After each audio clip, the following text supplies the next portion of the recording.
Je vous ai joint la liste, un lien vers la liste de lecture Google Form que j'ai fait l'an dernier. Tout est encore vrai et valide. La seule chose qui manque, c'est ce qui s'en vient dans le formulaire, c'est que bientôt, les formulaires vont s'enregistrer automatiquement. Donc, les élèves auront plus le risque de perdre ce qu'ils ont rempli dans le formulaire si ils ne l'envoient pas.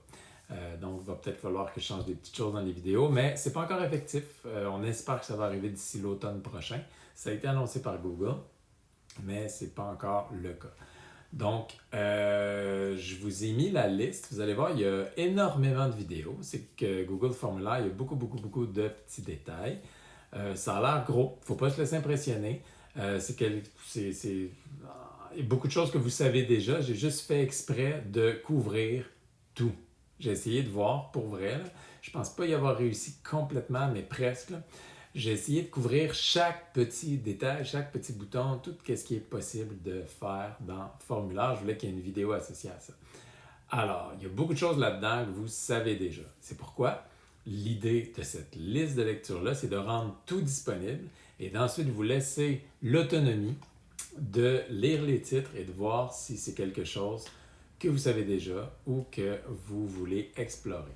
Alors, l'idée, c'est pas de tout faire, tout voir. Vous pouvez. C'est juste ça va être long. Euh, Auparavant, j'avais une vidéo d'1 heure qui faisait le tour des formulaires. Mais je trouvais ça beaucoup plus pratique de faire une cinquantaine de vidéos, toutes de 2 minutes, ou à peu près, des fois plus, des fois moins. Mais au moins de trouver rapidement ce qu'on cherche. Alors, n'hésitez pas à fouiller là-dedans, à aller voir, à explorer, à partager des vidéos précises à des collègues qui vous posent des questions. On ne sait jamais, mais cette liste-là est là. Je l'avais déjà rendue disponible. C'est exactement la même que j'ai mis disponible si vous avez fait mon atelier Classroom débutant. En fait, c'est un peu mélangeant. C'est que dans l'atelier Classroom débutant, j'ai commencé par mettre ma fameuse vidéo d'1 heure qui finissait plus sur les formulaires. Et peut-être à l'automne dernier, j'ai changé pour la liste de lecture une fois qu'elle était prête. Donc, la plupart des gens n'ont pas vu cette liste de lecture-là. C'est pour ça que je la mets dans ce cours-ci. C'est pour que tout le monde soit au courant, tout le monde y ait accès, tout le monde voit.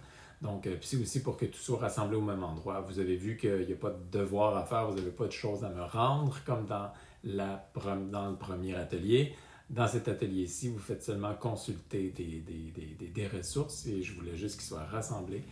Et ça, c'est une des grosses ressources en lien avec Google Formulaire. Donc, voilà. Si vous avez encore des questions dont vous n'avez pas trouvé la réponse ou vous trouvez qu'il n'y a pas de vidéo là-dessus, ou si vous voulez que je fasse une vidéo, rajouter quelque chose, un détail, tout ça, n'hésitez pas à m'écrire dans les commentaires de ce devoir. Et aussi, si vous avez, vous, de votre côté, des bons exemples de manières dont vous avez utilisé les formulaires, faites-en la publicité, là, montrez-moi ça.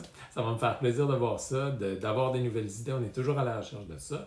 Et c'est ce qui manque, en fait, je trouve, à ma liste, c'est j'aurais aimé ça mettre encore plus de choses à faire avec les formulaires. Au lieu de rester dans la technique et le tutoriel, le plus intéressant, le plus important, c'est quand on voit comment on peut utiliser ça pour vrai. Alors, amusez-vous bien, regardez cette liste, elle est disponible, sachez-le, et à bientôt.